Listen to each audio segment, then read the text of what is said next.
Type Jacinda Ardern said her country's intelligence couldn't find Russian spies in New Zealand. The former British colony strove to show its loyalty to London by offering to throw out Moscow operatives. Yet, after the New Zealand's authorities noticed a lack of Russian spy activity, the government admitted could do little to follow through on its promise. Prime Minister Jacinda Ardern said, "We have done a check in New Zealand.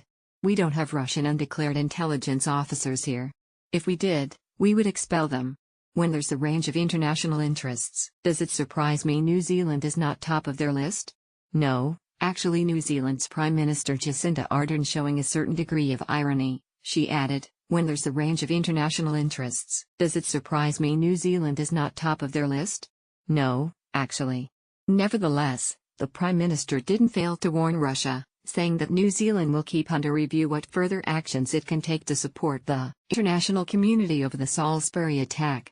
The support, although only in principle, showed by Wellington arrives after Australia moved to expel 2 Russians, following the example of more than 20 nations around the world which retaliated against the Salisbury poisoning. A total of 100 Russian diplomats have been expelled so far across the world, the biggest Western expulsion of Russian figures since the Cold War.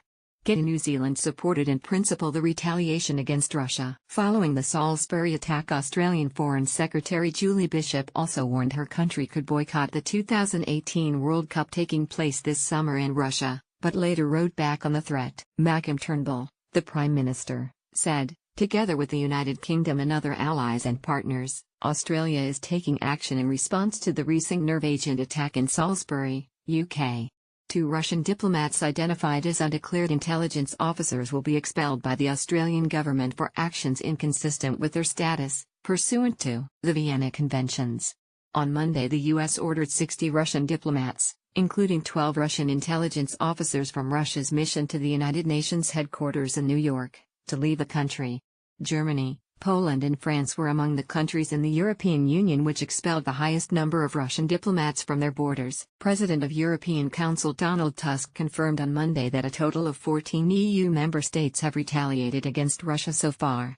Mr. Tusk added, additional measures including further expulsions are not excluded. In the coming days, the Kremlin has been denying its involvement in the attempted assassination of former Russian spy Mr. Skripal and his daughter Yulia, who were left severely ill following the nerve agent attack.